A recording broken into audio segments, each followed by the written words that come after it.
Thousands of years ago, ancient civilizations built things we still can't fully explain today. No machines, no modern tools, just raw ingenuity. These are the ancient structures that shouldn't exist, but absolutely do. Across the globe, from sun-scorched deserts to mist-shrouded mountains, lie testaments to a past that continues to baffle and inspire. These are not mere ruins. They are monuments of human endeavor, ambition, and perhaps knowledge that has since been lost to the relentless march of time. Imagine, if you will, a world without the hum of engines, without the precision of lasers, without the networked knowledge of our digital age. Yet in this very world, colossal stones were quarried, transported over vast distances, and lifted to astonishing heights, fitted together with a precision that would challenge even our modern capabilities. How did they achieve such feats? What drove these ancient peoples to dedicate generations of effort to these monumental undertakings? These are not just questions for archaeologists and historians, but for all of us who marveled at the tenacity of the human spirit, as we embark on a journey to explore these architectural enigmas. We will traverse continents and millennia, seeking to understand the minds and methods of those who came before us. These structures are more than just stone and mortar. They are whispers from our ancestors, challenging our perceptions of the past and perhaps hinting at a future where such ingenuity might once again be paramount. Prepare to be astonished by what humanity, armed with little more than determination and an intimate understanding of their world, could achieve. Our journey begins on the arid plateau of Giza, Egypt, home to a structure that has captivated the human imagination for millennia, the Great Pyramid. Rising from the desert sands, it stands as a silent sentinel, a colossal tomb built for the pharaoh Khufu over 4,500 years ago.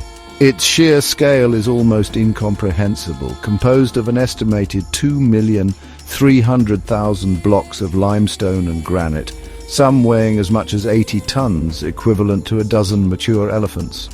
The precision with which this monumental edifice was erected is perhaps even more astounding than its size. The four sides of its base are aligned almost perfectly with the cardinal points of the compass, deviating by a mere fraction of a degree, a feat of surveying that would be commendable even with today's sophisticated instrumentation. How the ancient Egyptians, with their rudimentary tools, achieved such accuracy remains a subject of intense debate. The casing stones, once polished to a brilliant sheen, were fitted so tightly that a knife blade cannot be inserted between them. This was not just a tomb, it was a masterpiece of engineering. We travel now to southeastern Turkey, to a site that has radically reshaped our understanding of early human civilization, Göbekli Tepe. Here, atop a rounded hilltop, lie the remains of what may be the world's oldest known megalithic structures, predating Stonehenge by some 6,000 years, and even the invention of pottery, metallurgy, and most astonishingly, agriculture. Dated to around 11,600 years ago, this temple complex emerges from a time when humanity was thought to consist solely of small, nomadic bands of hunter-gatherers. Its discovery has sent ripples through the archaeological world, challenging long-held theories about the dawn of settled life. High in the Bolivian Andes, at an altitude of nearly 13,000 feet, lies Pumapunku, a site that presents one of the most perplexing examples of ancient stonemasonry on the planet. Part of the larger Tiwanaku archaeological complex, Pumapunku, meaning Gateway of the Puma, is strewn with enormous, intricately carved blocks of andesite and red sandstone. What makes these stones so extraordinary is not just their size, some weighing well over 100 tons, but the almost unbelievable precision with which they were shaped and finished, a precision that seems to defy the technological capabilities attributed to pre-Columbian cultures. The stones of Pumapunku are renowned for their perfectly flat surfaces, their razor-sharp 90-degree angles, and complex interlocking H-blocks that fit together with such exactitude that no mortar was needed. Perched on a steep hill overlooking the ancient Inca capital of Cusco in Peru, stands the magnificent fortress of Sacsayhuaman. Its name, often translated from Quechua as Royal Eagle or Satisfied Falcon, aptly describes its commanding presence. What immediately strikes any visitor are the colossal, irregularly shaped polygonal stones that form its zigzagging outer walls. These are not mere boulders, they are meticulously shaped megaliths, some estimated to weigh over 120 tons, fitted together with such astonishing precision that not even a single sheet of paper can be inserted between them, and all this achieved without the use of mortar. The construction of Sacsayhuaman is a marvel of engineering and logistics. The nearest quarries for some of these immense andesite blocks are several kilometers away across challenging, mountainous terrain. How the Inca, or perhaps even a pre-Inca civilization, managed to quarry, transport, shape and lift these gigantic stones into place remains a subject of considerable debate and awe. Traditional accounts speak of tens of thousands of laborers toiling for decades using ramps, levers and sheer human muscle power. Our journey now takes us to the Bekaa Valley in Lebanon, to the ancient city of Balbeck, a site of monumental Roman temples dedicated to Jupiter, Bacchus, and Venus. While these Roman structures are magnificent in their own right, it is what lies beneath and around them that presents an even greater enigma, a podium or foundation platform constructed from some of the largest worked stones ever moved by human hands in antiquity. These megaliths predate the Roman temples, hinting at an even older, sacred purpose for this location, a purpose that drew the Romans to build their grandest sanctuaries here. The most famous of these are the three colossal stones known as the Trilithon, forming part of the western retaining wall of the Temple of Jupiter. Each of these hewn limestone blocks is estimated to weigh around 800 tons. Think of that, 800 tons quarried, transported and lifted into place with astonishing precision some 20 feet above the ground. How this was achieved by any ancient civilization, even one as resourceful as the Romans, baffles engineers and archaeologists alike. We now descend from the sunlit world of monumental surface structures into the subterranean depths of Cappadocia, in central Turkey, to explore the astonishing underground city of Derinkuyu. This is not merely a cave system, it is an ancient, multi-level metropolis, carved by hand out of the soft volcanic tuff rock, plunging to a depth of some 85 meters, equivalent to an 18-story building buried beneath the earth. It is one of the largest and most sophisticated of several such underground complexes found in the region, a testament to human ingenuity and the desperate need for refuge. Derinkuyu is a marvel of ancient urban planning and engineering, designed to accommodate as many as 20,000 people along with their livestock and provisions for extended periods. Within its labyrinthine tunnels and chambers, one finds everything necessary for communal life. Living quarters, kitchens with soot-stained ceilings, stables, storage rooms, wine and oil presses, chapels, and even a spacious religious school with a barrel-vaulted ceiling. A complex system of ventilation shafts, some plunging to the lowest levels, provided fresh air, a critical feature for such a densely populated underground environment. Wells were dug to ensure a supply of fresh water, independent of the surface world. The defensive capabilities of Derinkuyu are particularly ingenious. Our exploration now takes us to the Ellora Caves in Maharashtra, India, a UNESCO World Heritage Site renowned for its remarkable rock-cut architecture. Here, amidst a complex of Buddhist, Hindu and Jain monuments, stands Cave 16, the Kailasa Temple, a structure so extraordinary that it seems to defy belief. This is not a temple that was built in the conventional sense, stone by stone.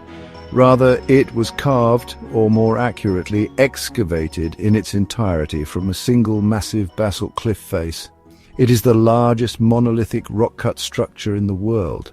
The creation of the Kailasa temple, dedicated to the Hindu god Shiva and designed to resemble his mythical abode, Mount Kailash, began in the 8th century AD during the reign of the Rashtrakuta dynasty. Imagine the vision to see not just a cave within the rock, but an entire freestanding, multi-story temple complex, complete with courtyards, shrines, halls and colossal sculptures, all liberated from the surrounding parent rock. The process began from the top of the cliff, with artisans meticulously chiseling downwards, removing an estimated 200,000 to 400,000 tons of rock. There was no room for error. A mistake in carving could not be undone. And we venture now far into the vast expanse of the Pacific Ocean, to the remote island of Pohnpei in Micronesia, to uncover the enigmatic ruins of Nanmal. Often called the Venice of the Pacific, this ancient city is a breathtaking feat of engineering, constructed on a series of over 90 artificial islets built atop a coral reef, crisscrossed by shallow canals. For centuries it served as the ceremonial and political seat of the Sodelur dynasty, a line of powerful rulers who united the people of Pohnpei. But how this city of stone was built in such an isolated location remains a profound mystery. The islets of Nanmal are constructed from massive prismatic basalt logs, some weighing up to 50 tons, and colossal coral boulders. These stones were quarried from the opposite side of Pohnpei Island and then, somehow, transported across miles of open water and rugged terrain to the reef. The local Pohnpeian legend speaks of magic, of stones flying into place at the command of twin sorcerers, Olisipa and Olosopa, who founded the city. While such tales add to the mystique, the practicalities of moving and lifting these immense weights without the aid of wheels, pulleys or large draft animals are truly perplexing. Our journey now takes us to the windswept Salisbury Plain in Wiltshire, England, home to one of the world's most iconic and enigmatic prehistoric monuments, Stonehenge. For over 5,000 years, this circle of massive standing stones has intrigued, mystified, and inspired awe in all who behold it. Its purpose, its builders, and the methods of its construction have been subjects of speculation and intense study for centuries. Yet it continues to guard many of its secrets, a timeless puzzle set in the ancient landscape of Britain. The construction of Stonehenge was a multi-phase endeavour spanning over 1,500 years, beginning around 3000 BC with an early henge, a circular earthwork bank and ditch. The truly monumental stone settings came later. The smaller blue stones, weighing up to 4 tons each, are of particular interest, as geological analysis has traced their origin to the Preseli Hills in Wales, over 240 kilometres, 150 miles away. How these stones were transported such a vast distance across land and possibly water by a Neolithic people is a remarkable feat of logistics and determination. Our final destination takes us to the desert canyons of southern Jordan, to the breathtaking ancient city of Petra. Famously described as a rose-red city half as old as time, Petra is a marvel of human artistry and engineering, a vast necropolis and commercial hub entirely carved into the sheer sandstone cliffs. Hidden from the Western world for centuries, its rediscovery in 1812 by the Swiss explorer Johann Ludwig Burckhardt unveiled a civilization of extraordinary skill and resilience, the Nabatans. The most iconic structure of Petra, Al-Khazna, or the Treasury, is approached through the Seek, a narrow, winding gorge that suddenly opens to reveal its magnificent, Hellenistic-inspired facade, intricately carved directly out of the cliff face.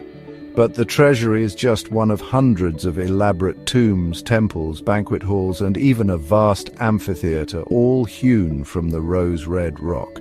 The Nabatans, an Arab people who controlled lucrative trade routes in incense, spices and silk, flourished here from around the 4th century BC to the 1st century AD, transforming this desert stronghold into a thriving cosmopolitan center.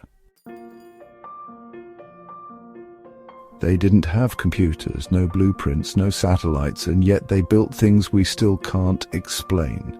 From the colossal pyramids of Giza, aligned with celestial precision, to the impossibly intricate stonework of Pumapunku and the subterranean cities carved in secret.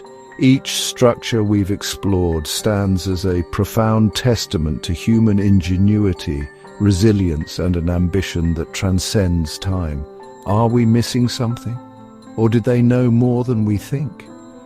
These ancient marvels scattered across our planet are more than just historical curiosities. They are enduring symbols of what humanity can achieve when driven by a powerful vision, be it spiritual, communal, or born of necessity.